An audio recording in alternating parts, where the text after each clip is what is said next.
Lecture du livre des Actes des Apôtres. En ces jours-là, l'infirme que Pierre et Jean venaient de guérir ne les lâchait plus. Tout le peuple accourut vers eux au portique dit de Salomon. Les gens étaient stupéfaits. Voyant cela, Pierre interpella le peuple. Hommes d'Israël, pourquoi vous étonnez?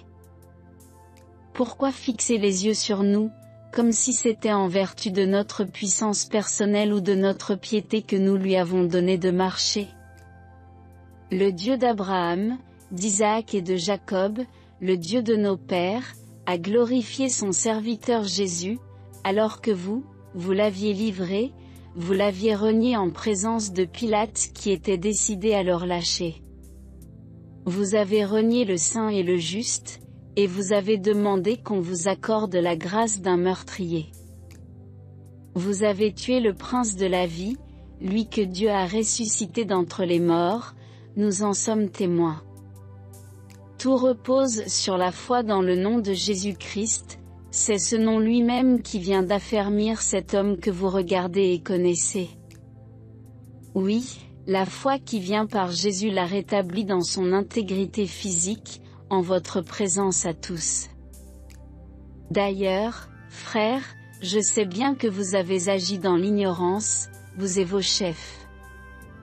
Mais Dieu a ainsi accompli ce qu'il avait d'avance annoncé par la bouche de tous les prophètes, que le Christ, son Messie souffrirait.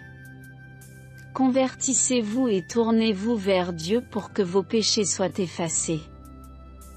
Ainsi viendront les temps de la fraîcheur de la part du Seigneur, et il enverra le Christ Jésus qui vous est destiné. Il faut en effet que le ciel l'accueille jusqu'à l'époque où tout sera rétabli, comme Dieu l'avait dit par la bouche des saints, ceux d'autrefois, ses prophètes. Moïse a déclaré, « Le Seigneur votre Dieu suscitera pour vous, du milieu de vos frères, un prophète comme moi, vous l'écouterez en tout ce qu'il vous dira.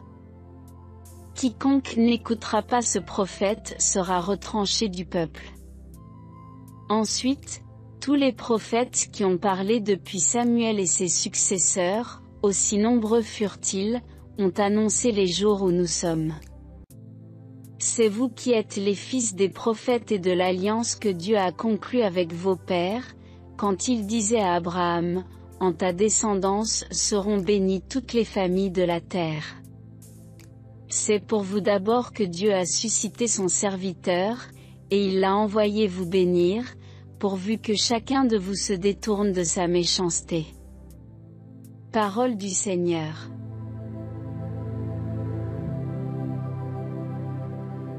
Avoir ton ciel, ouvrage de tes doigts.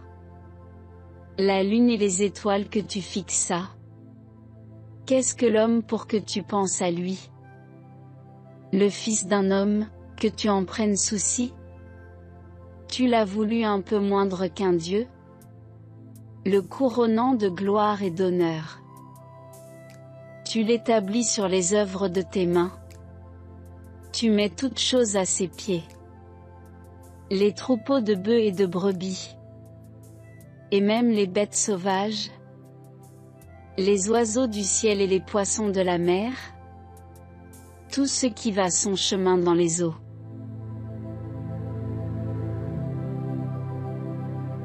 Évangile de Jésus-Christ selon saint Luc.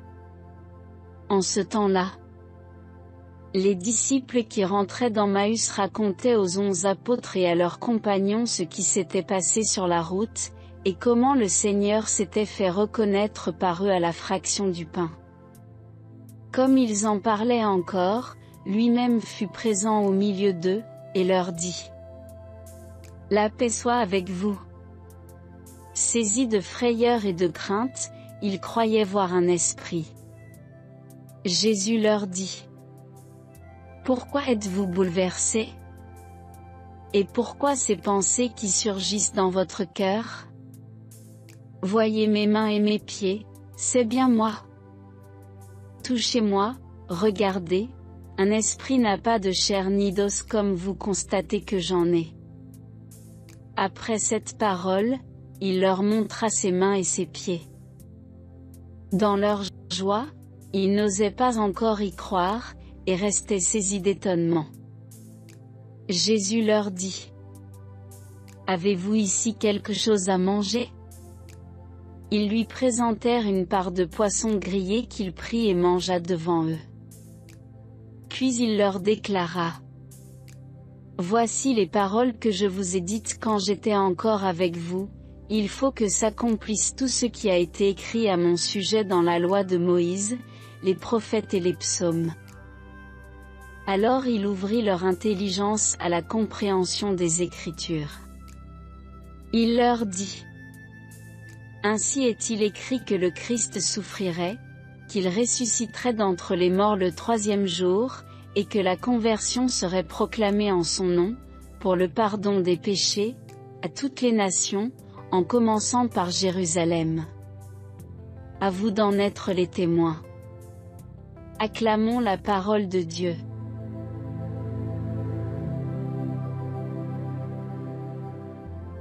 Nous sommes à un moment clé de la transmission de relais pour la bonne nouvelle.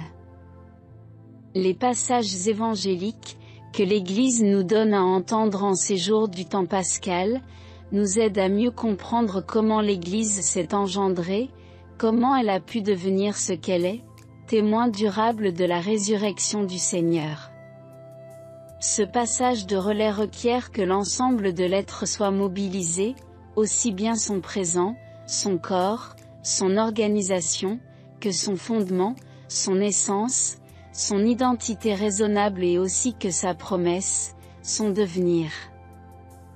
Alors, l'Église, riche de ces trois assises, pourra affronter les aléas de l'histoire en sachant répondre justement et avec amour, la sainteté, tout en gardant le cap de son orient, sachant s'ouvrir à tous, ne pas fermer de porte tout en maintenant son unité hiérarchique.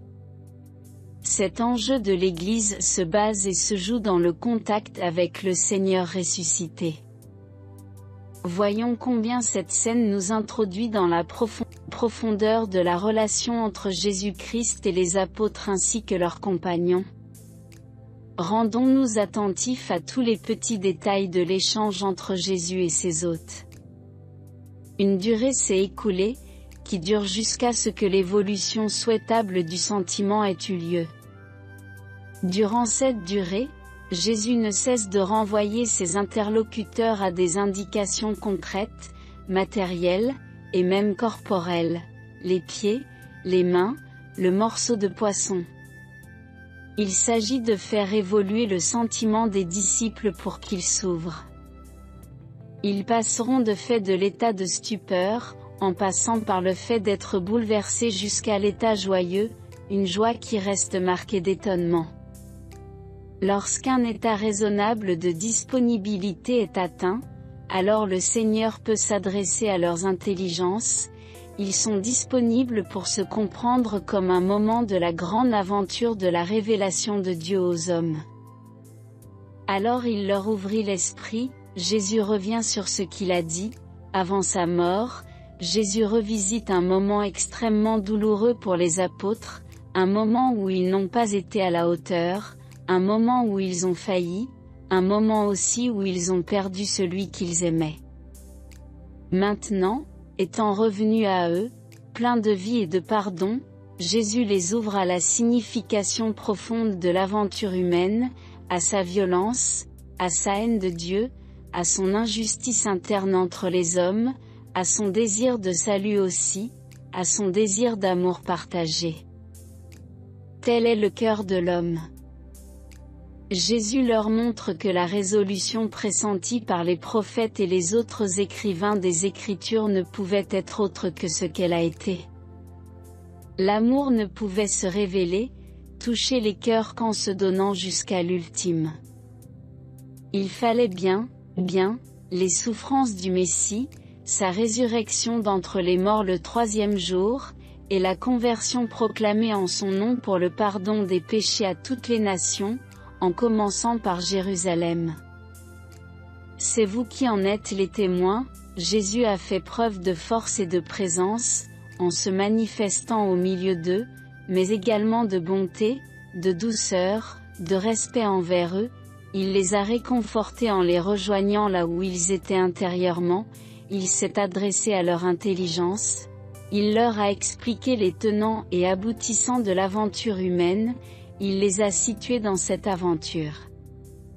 Il s'adresse maintenant à leur cœur, à leur liberté.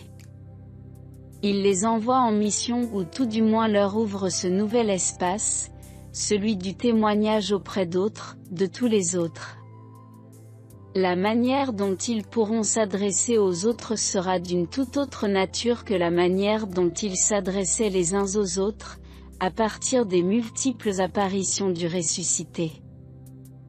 Dans leur annonce, ils éprouveront sa présence mystérieuse mais active, active en eux les témoins, active en ceux qui les recevront. La bonne nouvelle commence sa route qui est venue jusqu'à nous. Recevons-la, laissons-nous toucher par elle, laissons-la nous réconforter d'abord, nous situer ensuite, nous envoyer à notre tour. Prions ensemble. Apprends-moi, Seigneur, à dire merci. Merci pour le pain, le vent, la terre et l'eau. Merci pour la musique et pour le silence. Merci pour le miracle de chaque nouveau jour. Merci pour les gestes et les mots de tendresse. Merci pour les rires et les sourires.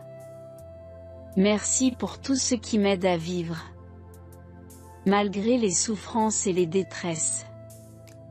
Merci à tous ceux que j'aime et qui m'aiment.